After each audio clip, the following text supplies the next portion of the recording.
All right, this went on with the downstairs neighbor. Notice it says fugitive right there, which is really kind of what they probably hire. This is a U.S. Marshal Fugitive Task Force known as Lone Star Fugitive Task Force.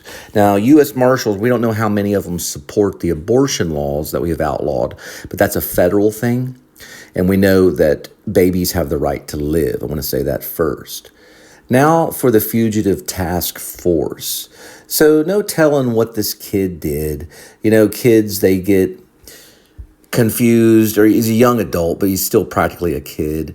And there's, all I got to do is just say the word Daniel Hoytclaw, who got 263 years in federal prison for hanging out with some of these types of guys. U.S. Marshal Service, okay, this one's for the donut operator.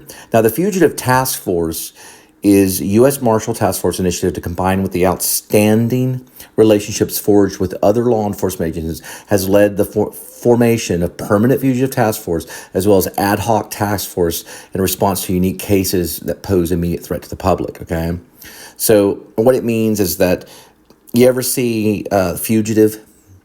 Remember Tommy Lee Jones? Somewhere out there is this guy, which was basically Harrison Ford, and they have to go find him, right? And then basically take him in or kill him or whatever because he's a threat.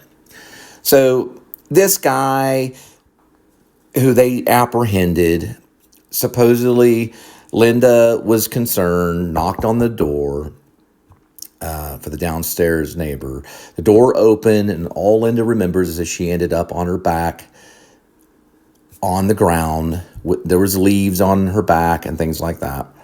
I told an officer of White Settlement what had happened when he pulled up, when the other, I guess you could say, herb takers downstairs were flying their doors open, saying every vile thing that they could say, okay? Now, am I big-time go local fugitive task force? Nobody's... Listen, we're not in Vietnam. But Ho Chi Minh would be very probably upset, although he probably might have enforced stuff too, because he was northern, you know, and they say Vietnam is all wrong anyway. Anyway, in California and in Austin, Texas, they're decriminalizing a lot of recreational use. If you have more than 4 bags, basically quarter bags or something, supposedly you can get in trouble. But if you have less than that, then it's not that big of a deal. It's just a ticket. We don't know what happened. Linda did get pushed by this little punk. I've talked about him before. I have a private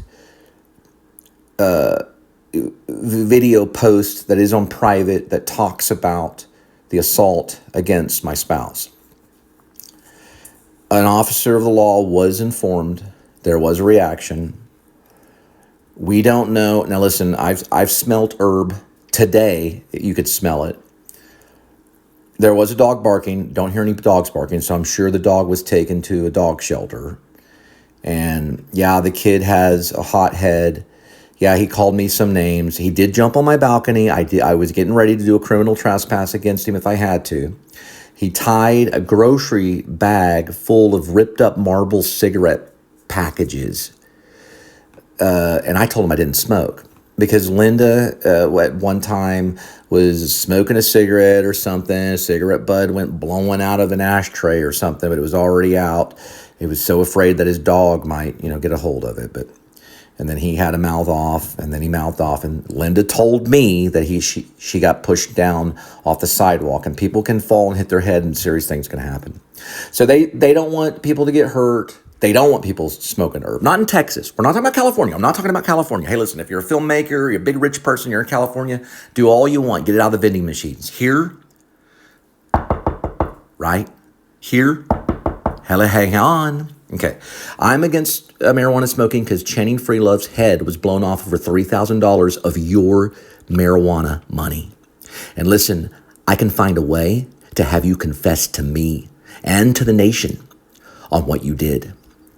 Now, let me tell you, wherever you're hiding and whatever crack you're hiding in, either in Mexico or wherever you're hiding, if I were you, I would go ahead and get on your knees and pray, because your confession will be heard. And we will talk together. And it's not going to be Benicio del Toro and Sicario. It's going to be a conversation that we're going to have with the world. And I'll let my government know.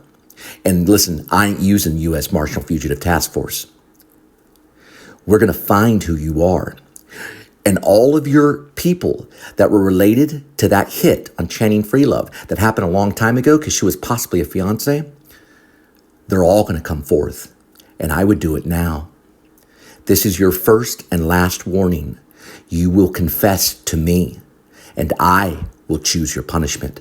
I'm on my way to office. You smell the marijuana downstairs? Do you smell it? Yeah. You can smell it actually right there here. They just apprehended the neighbor.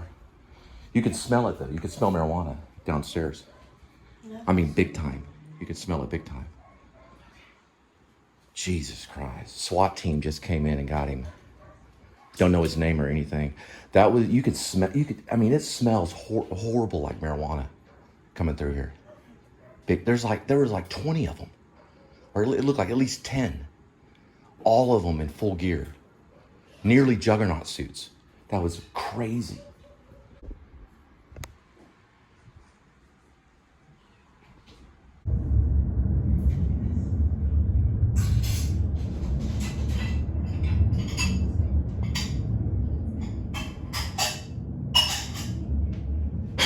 It's a slow burn. Do it in the sky. All right, 65 degrees Fahrenheit. It's 211,153 miles on the odometer. It is April 10th, 2024. And I thought that the eclipse was going to be a big deal. Nope. I thought it was SWAT team, but it was downstairs. Shouldn't really even say that because, you know, you're saying upstairs or downstairs. It was what I'm seeing from photograph. Got very little photograph of it. Very little. But it's tied probably to U.S. Marshal and a fugitive. I don't know for sure if that... Here's a lot of traffic. Now, I've seen Fugitive with Harrison Ford. It's Harrison Ford and Tommy Lee Jones, right?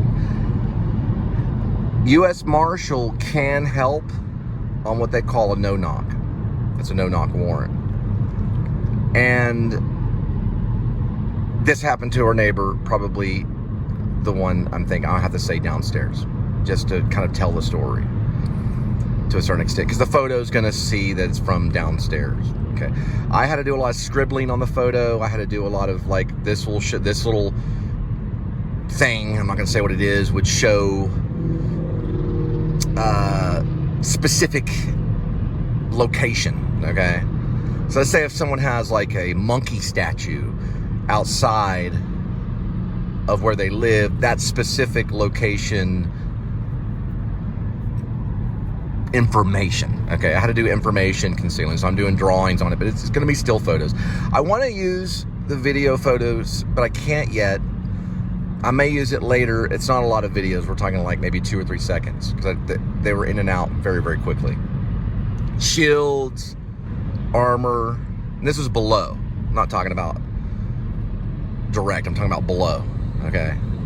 I don't know if you live in a complex and this happened. I know a guy recently, it happened even to his roommate, okay, while he was in the shower. It's a nerve-wracking world. Austin now is trying to decriminalize a certain thing that is actually recreation in California, even out of vending machines. And I've even met some of their traders when I was in the rideshare business where a guy had his freaking pit bull in the back seat of my car talking about medical, and he wanted to trade his dog using Uber, and I was an Uber rideshare driver, and being somewhat specific, finally, you know, he was dropped off to where he needed to be, which is like, I think he was going to his mom. He's basically on the R&R. He was on vacation. I don't know, I don't think he was military, but he was with his dog, and he was in the process of not trading his dog, but he was in the process of getting a new dog or selling a dog to a friend. So really what he was doing dog trading or something. He was from California, but he mentioned medical, and he said, hey man, California's legalizing all of it, whatever, blah, blah. Austin, Austin, Texas, is directly kind of related to California, is trying to decriminalize what they call no knock. And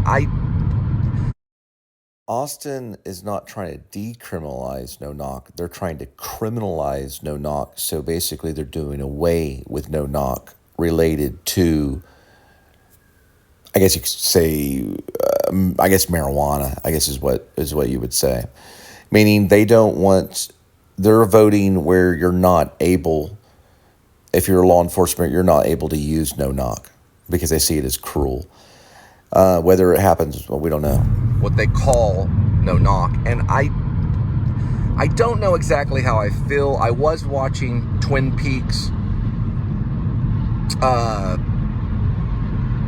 series, a television series. It turned into like a cable series on Twin Peaks Return, which is the second part of Twin Peaks.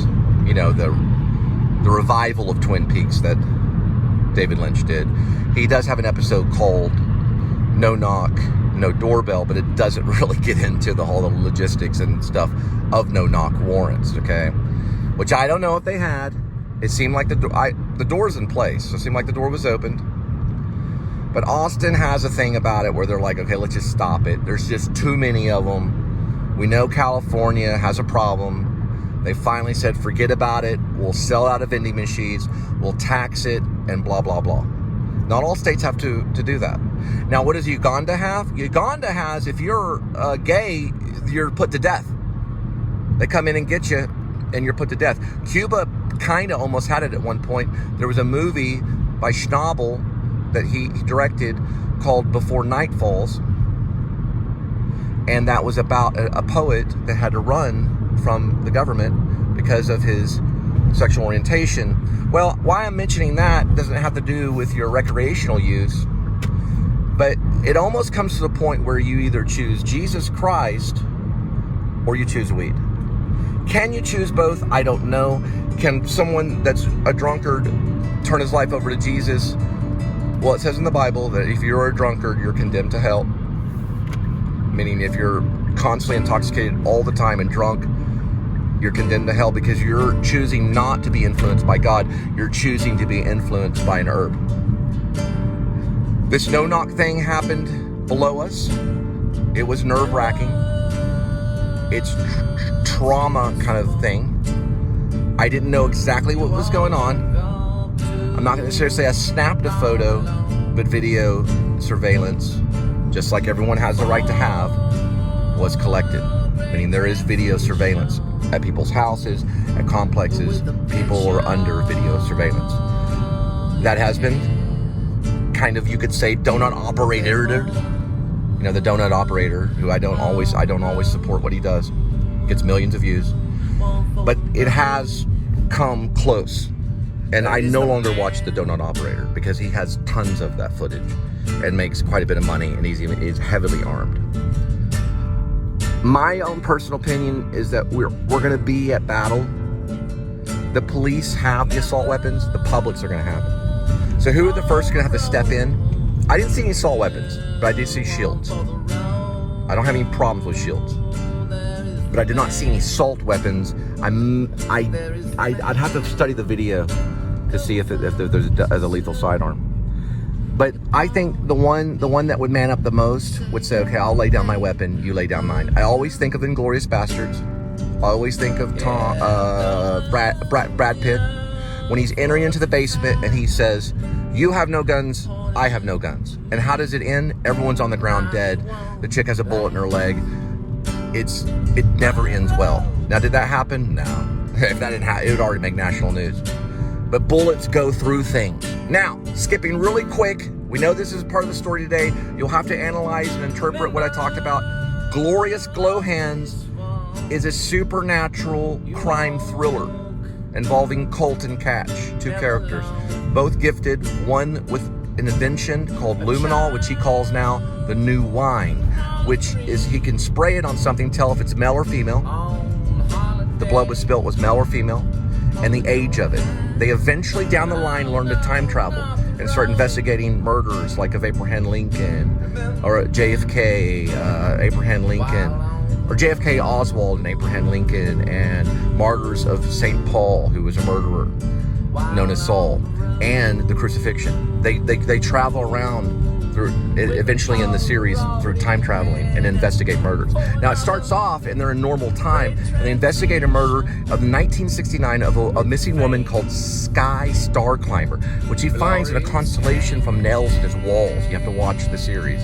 It's connected to my YouTube channel under Glorious Glo Hands. Glo is spelled G-L-O, because that's the name of the luminol, really. It's not, he calls it the new wine is slang, but it's really called Glo Hands. It's something he invented.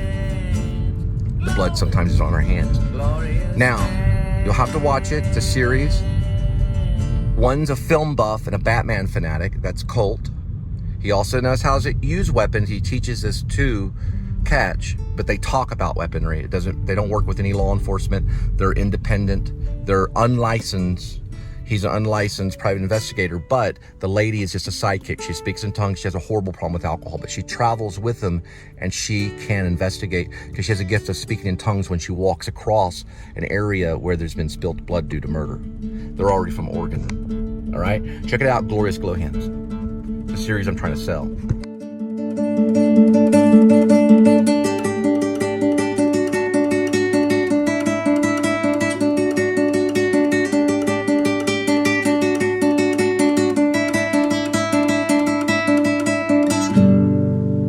Remember, it's this one you woke up to, not alone. First one, 541.1. For your great transition with a picture in your hand.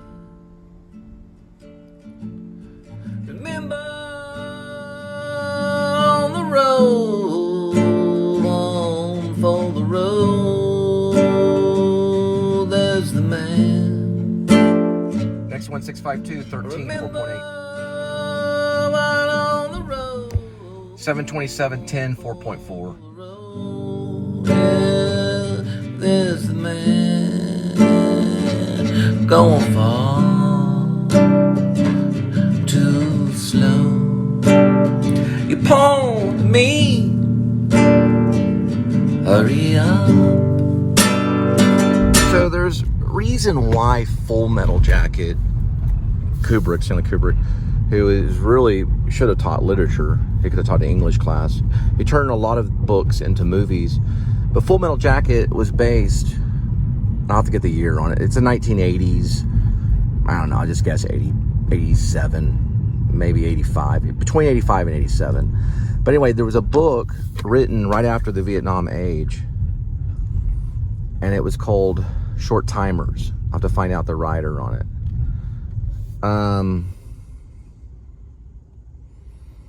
Pretty sure it was called Short Timers, but he turned that into Full Metal Jacket because he did not want to use the surreal aspects of the book. They go back with like BB guns and start hunting the Vietnamese with like these BB guns and stuff like that, which who knows, they may have been that nutty with all of the herb going around against soldiers at the time. There was a time, they were like the hippie soldier, and then there was the square soldier that drank beer, and then there was the Christian soldier that probably was like a lieutenant or something and didn't want people saluting him because he didn't want to get shot. But regardless of this, okay, all a salute is, it's a gesture that came from the medieval time for a knight to raise the mask that he was wearing, meaning the knight had a helmet that had a face mask, and when you saluted, you opened the mask to reveal the face, you know. And this goes all the way back to Eyes Wide Shut with, you know, remove your mask. But there's an aspect to Full Metal Jacket that's a little bit like that.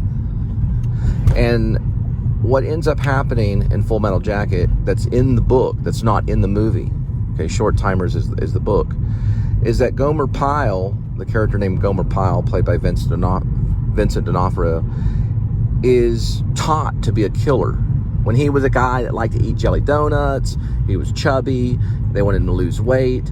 He made the platoon do push-ups because he was not a killer. And so everyone else had to suffer until they turned him into a killer so that he could go off to Vietnam with his brothers and kill. Because the Marines were taught to kill, kill, kill. That's all they were taught. I knew a Marine. He passed away on the second tour before he could come back.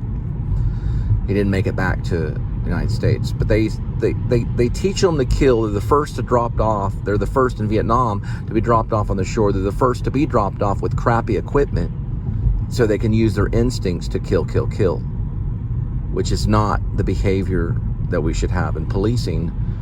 Because what did the Vietnamese do? But where they were only trying to protect their land. And the communist idea was what they were at war with, which was an idea. They're at war. It's like going to a war over religion only. Communism was like a religion. They were only going to war to stop this weird thing that they didn't understand that was going on that could spread all over.